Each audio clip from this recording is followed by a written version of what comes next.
Jadi an Jabirin nggih, diriwayatkan saking Jabir, anna Rasulullah sallallahu alaihi wasallam. Jadi teng hadis sahih sudah dinyatakan bahwasanya iki yakni nusroh itu pekerjaan setan nggih. Anna Rasulullah sallallahu alaihi wasallam saat temani Rasulullah sallam iku suila den takoki sinten Rasulullah anin nusroti. Saking nusroh sudah jelas saking nusroh nggih. Nah, saking nusroh nggih. Adapun sing dirinci Ibnul Qayyim kemarin yang dikatakan Mbah Jirito itu ruqyah itu sebenarnya bukan masuk di ruqyah itu enggak masuk masalah nusroh. Yani ada permasalahan jadi jenenge ruqyah, ana ruqyah sing haram, ana ruqyah sing boleh, ya kan? Masalahnya sendiri sebenarnya bukan nusroh. Nusroh memang khusus menyembuhkan sihir dengan sihir, ngoten nggih.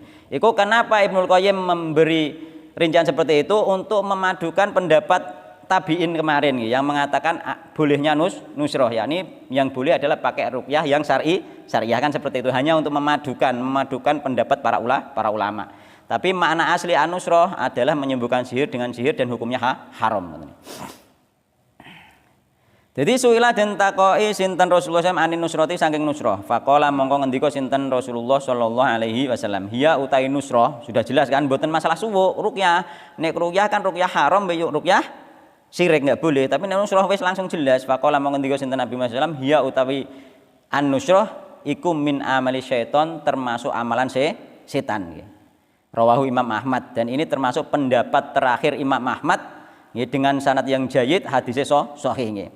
Jadi termasuk pendapat terakhir Imam Ahmad yang meriwayatkan hadis ini bahwa Imam Ahmad itu termasuk mengharamkan nusroh. Kenapa? Karena enggak mungkin Imam Ahmad mengatakan boleh kita mengamalkan amalan-amalan setan seperti itu. Wa qala lan dawuh nggih sinten Abu Dawud, suila den takoni sinten Imam Ahmad anha saking nusroh. Jadi pernah juga Imam Ahmad ditakoni dengan nusroh. Faqala mongko ngendika sinten Imam Ahmad, Ibnu Mas'udin uta Ibnu Mas'ud iku yakrohu nggih. Benci sinten Ibnu Mas'ud hada ing iki nusroh kullahu ya sakabehane nusroh, kabeh model nusroh model piye wae dibenci oleh Ibnu Mas'ud. Ini termasuk pemahaman sahabat Nabi Muhammad sallallahu alaihi wasallam. Dibenci nek menurut ulama salaf itu dibenci itu sesuatu yang haram nggih. Jadi makruh nek menurut ulama tempo dulu itu sesuatu yang haram. Mulane dulu itu pernah juga ada yang mengatakan ulama awal-awal munculnya rokok itu mengatakan makruh. Mengatakan makruh tahrim, makruh yang mengarahkan kepada yang haram. Yang pertama kali adanya rokok. Karena kenapa ulama mengatakan makruh? Karena nggak tahu efeknya, gitu. Apakah efeknya itu buruk atau tidak itu belum tahu. Sehingga mereka mengatakan makruh. Pertama malah nggak makruh, malah sunnah. Pertama sunnah, terus kemudian sampai makruh. Gitu. Rokok itu. Zaman Nabi sudah ada rokok. Sebelum Nabi, sesudah Nabi. Gitu. Sudah Nabi lagi. Ulama-ulama yang mulai awal adanya rokok itu ada yang membolehkan rokok, mubah katanya. Karena apa? Karena rokok itu belum tahu efeknya. Setelah ada penyakit, setelah diteliti itu mungkin sebagian karena rokok, sehingga ragu-ragu ulama ini apakah karena rokok beneran atau tidak, sehingga ulama mengatakan makruh. Terus kan kemudian lagi berlanjut waktu yang lama lagi, ternyata ada penelitian dokter. Ternyata benar-benar itu akibat dari rokok, sehingga ulama setelah adanya penelitian dokter ini mengatakan haram. Ada tahapan-tahapan pendapat para ulama. Tapi nek nganti saiki saya muni pendapat makruh wae iki sing pendapat makruh gue ngerti penelitian dari dokter maka. Ngaten nggih. Iya, mergo dhekne nek sinau nek gambar rokokan ngantuk, mulane dhek ngarani sunah kan ngoten. Ya, tapi setelah ada penelitian dokter, maka fasalu ahla dzikri in kuntum la ta'lamun. Ketika dinyatakan dokter itu benar-benar merusak kesehatan, maka menjadi haram. Para ulama yang sudah tahu penelitian dokter mengatakan haram seperti itu. Bertahap ya.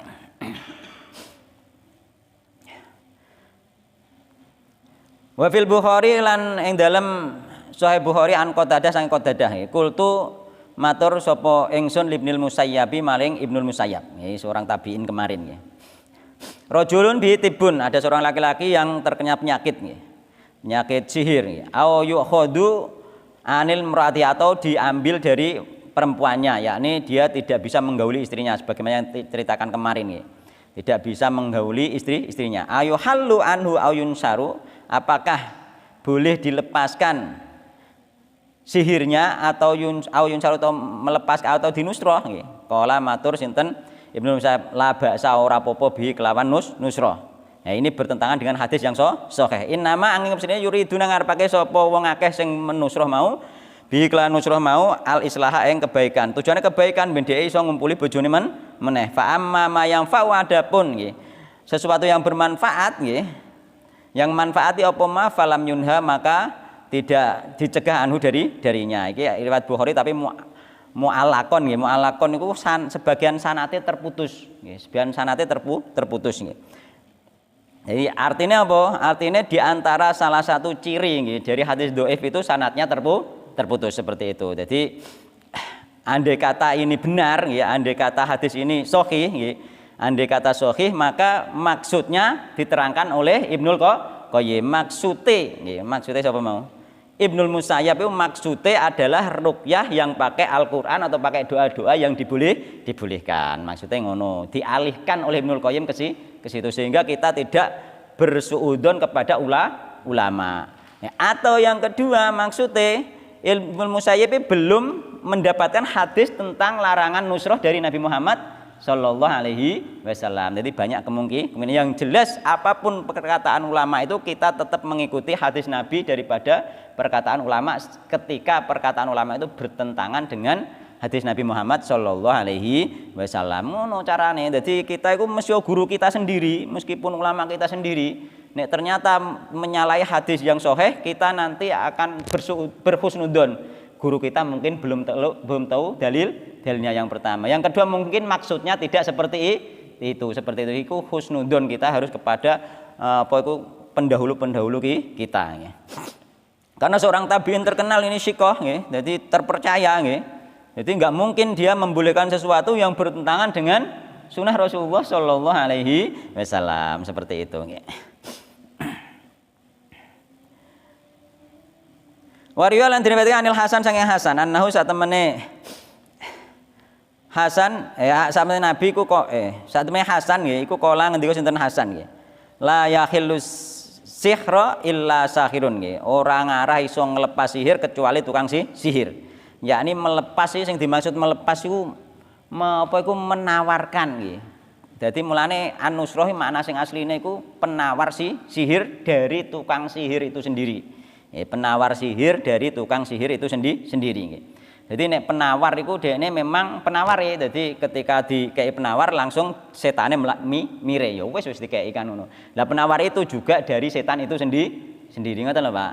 Tapi nek ruqyah itu mboten ruqyah itu bukan penawar melawan sihir. Bedane ning ngono lukrah suwuk iku melawan sihir nggih. Jadi ngono.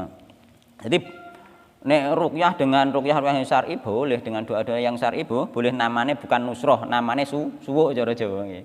Namanya suwuk bukan penawar namanya suwuk nggih. Jadi pendapatnya Al-Hasan ini kurang pas. Ngendi?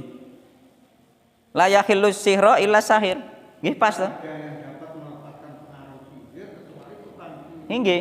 Maksudnya melepaskan bukan melawan. Nek bukan masalah menyembuhkan atau tidak, melepaskan itu maksudnya dia ini tidak ada yang bisa memberi penawar sihir kecuali tukang sihir. Penawar Pak, penawar yakni apa? Yakni yang dimaksud Yunusroh itu sendiri oleh Hasan.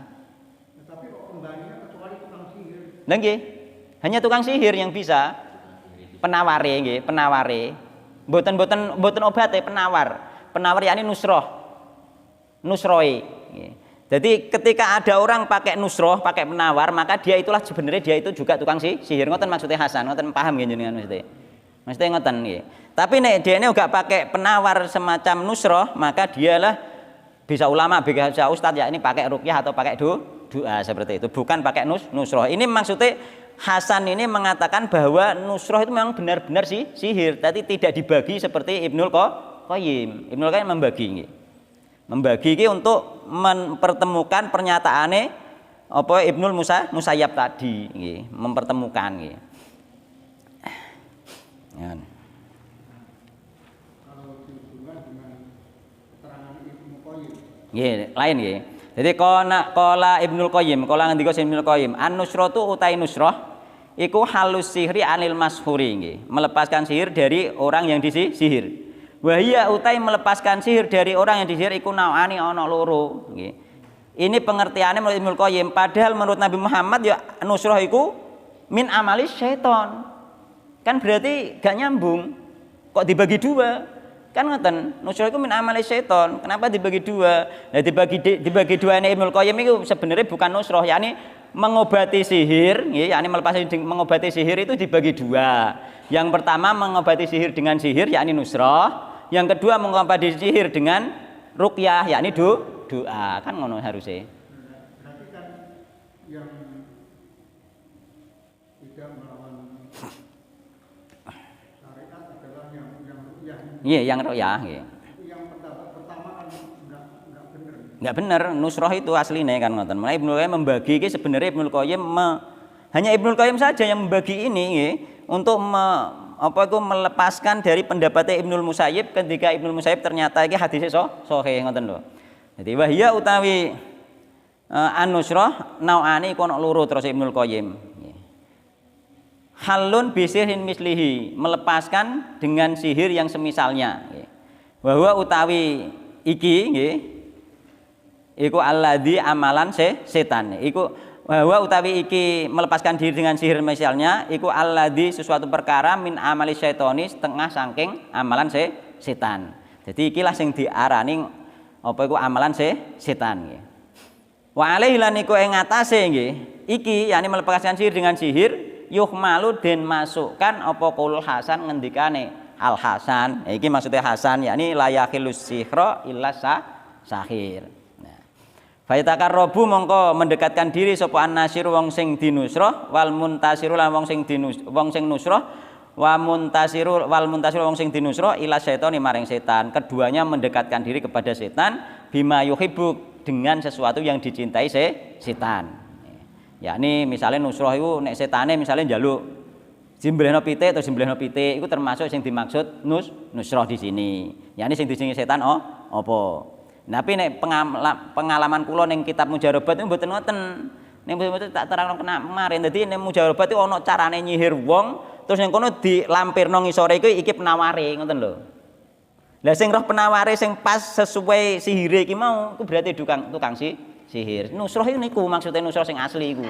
Dadi nek kula mboten sependapat, pendapatnya Ibnul Qayyim dibagi dua mboten sependapat. Nusrah memang menghilangkan sihir dengan penawar sebagaimana sing ana ning kitab Mujarobat. Ini menunjukkan bahwa nusrah itu penyembuhan yang kena sihir itu.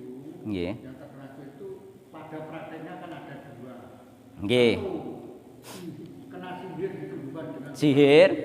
Yang kedua kena sihir nggih. Diruqyah. Jadi dia ya berpendapat itu ya. Nggih, tapi kula mboten sependapat. Kenapa mboten sependapat? Mboten jenengan dereng paham nggih. Maksudnya ngeten, mboten sependapat nek nusrah itu dibagi dua nek kula. Kenapa? Nusrah iku wis asli amalan setan. Nusrah iku penawar sing ditulis ning gone kitab sihir. Ngoten lho. Lah nek sing dimaksud Ibnu Qayyim iki mboten ngoten. Sing dimaksud Ibnu Qayyim iki apa? Pengobatan terhadap sihir itu dibagi dua kan ngoten, mboten masalah nusrohe. Nusrohe niki lho sing berpendapat nusrah dibagi dua hanya Ibnu Qayyim saja. Titik beratnya pada kata nusrah. Nggih. Seandainya Ibnu Qayyim itu Tidak bilang nusrah. penyembuhan sihir. Nah, dua, yang satu disembuhkan sihir dengan sihir, yang dua disembuhkan dengan ruqyah. Baru kula sepakat. Masalah neng nusrah, mergo an-nusrah iku makna aslinya memang menyembuhkan sihir dengan sihir. Kenapa neng kene dipakai Ibnu Qayyim mengatakan dengan ruqyah? Ruqyah ada pembahasan sendiri. Ruqyah ada ruqyah yang syariah yang boleh dan ada ruqyah yang syirkiyah yang haram. Ada pembahasan tersendiri. Ngoten lho. Kalau nggak setuju mungkin Ibnu Qayyim sudah nggak ada. Nggih. Kan namanya menerangkan saja, ini pendapat Ibnu Qayyim saja kan. Kan seperti itu nggih. Jadi fayubtilu mongko batalno nggih. Fayubtilu mongko apa iku batalno apa amaluhu amalane setan mau. Anil masuri saking wong sing disihir. Fayubtil mongko batal nggih. Fayubtil mongko batal apa amaluh amale setan anil masuri saking wong sing disihir. Dadi ning gone kitab mujababat iku ana carane nggendam cewek misale. Nggendam cewek, nek ceweke wis kenek tapi wong dukono iki mesti dukune duwe penaware ngoten lho, Pak. Dadi engko nek wis pengen mari sok apan, nah iki engko tambani kan ngoten. Dadi ana loro nggih. Dadi kula nate maca niku kitab mujarbat ngoten. Dadi ana carane iki carane wong ben lara iki engko tambani. Nah, iku lho sing diarani nusrah niku. Mulane iku sihir ngoten lho. Nek ruqyah enggak masuk kategori nusrah ngoten. Jadi ruqyah enggak masuk kategori nusrah, hanya pengobatan nggih. Yakni nek nusrah iku penawar, nek ruqyah iku pengobatan yakni berdoa kepada Allah Subhanahu wa taala dan masuk kategori melawan sihir. Tapi nek nusrah bolone sihir. Yakni ngene lho, cara rumuse ngene setan niku nggawe penyakit wong iki tak gawe penyakit ngene, engko nek pengen mari kaya ngene. Ngoten lho Pak nggih. Lah iku lho sing diarani nusrah nggih. Jadi sehingga memang obatnya itu juga dari saran dari setan itu sendiri. Iku sing jenenge nusrah ngoten. Nek paham kula ngoten. Nah, sebetulnya dalam bab ini ada kesimpulan Nggih. bahwasanya sihir itu ada, Nggih. orang yang kena sihir itu tidak disembuhkan dengan cara sihir juga. Nah, terus cara penyembuhannya adalah lewat ruqyah. Nggih. Begitu kesimpulannya. Nah, terus apa iku kan kula bahas kan ngeten. Jadi apa iku nusrah nggih.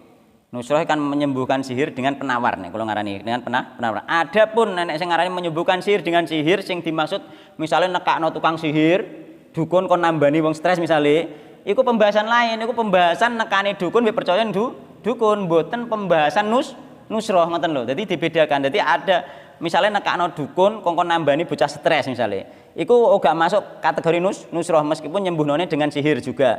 Tapi apa? Larangan datang ke dukun, larangan datang ke tukang sihir gitu. Larangan percaya ning gone dukun itu pembahasan perdukunan. Nah nek ruqyah pembahasan ruqyah syariah mbek ruqyah sing syirkiyah. Nek nusrah tersendiri. Jadi tiga hal ini berbeda ngoten. Ya, tiga hal yang berbeda iki. Penawar dari tukang sihirnya itu sendiri sing nusrah nih. Jadi kula mantep tidak dibagi nggih sebagaimana hadis Nabi tentang suila anin nusrah faqala hiya min amali syaiton. Nusrah itu termasuk amalan setan sehingga enggak ada pembagiannya di situ nggih. Amalan setan seperti itu. Bon ngoten Pak, maksud kula paham nggih. Jadi nusrah itu Nggih. termasuk kategori yang pertama tadi. Nggih. Tetap amalan setan. Tapi pendapatnya Al-Hasan Sudah betul? sudah betul. Heeh. Nek pendapate Ibnul Musayyab kula ngarani niku kemungkinan Ibnul Musayyab itu belum tahu hadis ini. Yang kedua hadis yang kedua hadis ini yang dhaif. Kalau ini diterima secara letterlock, Nggih. pendapatnya Al-Hasan ini Nggih. memang ya bertolak belakang. Bertolak belakang dengan hadis. Ya. Maka ada dua kemungkinan. Kemungkinan yang pertama, kemungkinan yang pertama Al Hasan belum mengetahui hadis yang dibawakan Imam Ahmad ini, yakni hadis sahih ini. Yang kedua, apa itu mang? Bukan Al Hasan, Ibnul Musayyab, Ibnul Musayyab yang pertama belum mengetahui hadis. Yang kedua Ibnul Musayyab itu hadisnya ini dhaif. Referensi yang ketiga Ibnul Qayyim berpendapat maksudnya ruqyah. Iku Ibnul Qayyim referensi ketiga dan kula mboten sepakat tapi nggih. Kula sepakate Ibnul Musayyab itu belum mengetahui hadis atau hadis ini yang dhaif seperti itu. Ngoten nggih. Kalau Musayyab ini pendapatnya kurang pas ya. Iya enggak pas. Nah, ya tidak pas. Memang tidak pas bukan kurang tidak pas nggih.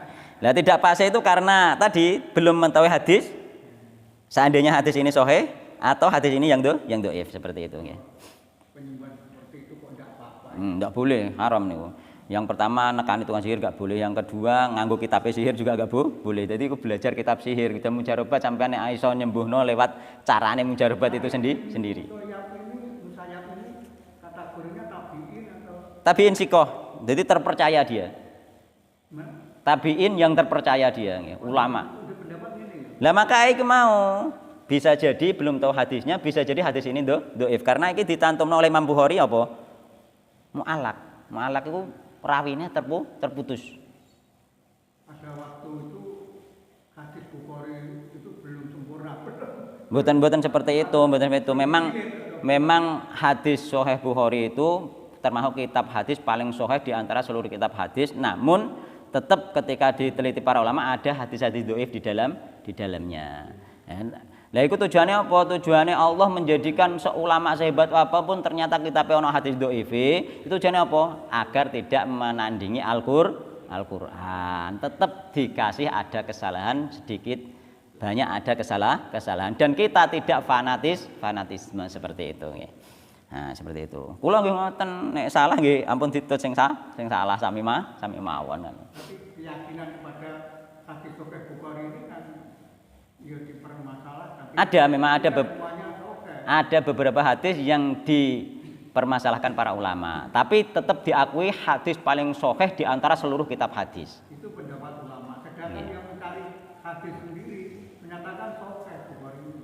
Nggih, mboten napa-napa. Yang maksimal dengan seleksi yang ketat. Lah maka ketika Imam Bukhari mengatakan hadis ini sahih, masuknya dipahami Ibnul Qayyim bahwasanya yang dimaksud nusroh oleh apa itu tabi'in ini adalah ruqyah. Gak mungkin tabi'in membolehkan sesuatu yang diharamkan oleh Nabi Muhammad Shallallahu Alaihi Wasallam seperti itu. Mumpet seperti itu. Jadi ini kalau pemahaman biasa. Yeah. Kalau kita tuh nggak ngerti. Yo nek gak ngerti langsung. Dibaca di rumah bisa pendapatnya. Yo langsung oleh nekakno dukun langsung ngoten to. Oh, no iki hadise ning gone Sahih Bukhari kan ngoten itu lho. Ngoten harus dikaitkan dengan hadis-hadis yang lain dan juga dengan pendapat para ulama yang lain. Tapi nek sendiri nggih sampean nek maca dhewe oleh iki hadis riwayat Imam Bukhari, gak apa-apa berarti teko ning gone tukang sihir iki anakku misalnya apa mang kesurupan budal ning gone tukang sihir iki lho tambakno anakku oleh kok ning gone Sahih Bukhari kan ngoten. Nggih, efeke kan ngoten. Nek salah paham mulane oleh ulama itu tetap diarahkan kepada sesuatu yang benar yang lurus nggih.